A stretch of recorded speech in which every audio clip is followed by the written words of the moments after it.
Hola, señoras y señores, soy yo, gato de mamá. Y como pueden ver, ahí no está Keita ni ese Michito tonto.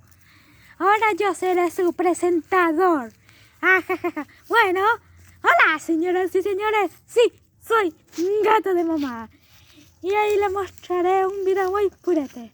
Así que suscríbanse y dale like. Así pueda hacer más videos de mí.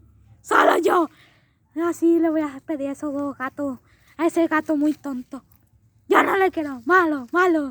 Un gato muy malo, Bueno, suscríbanse.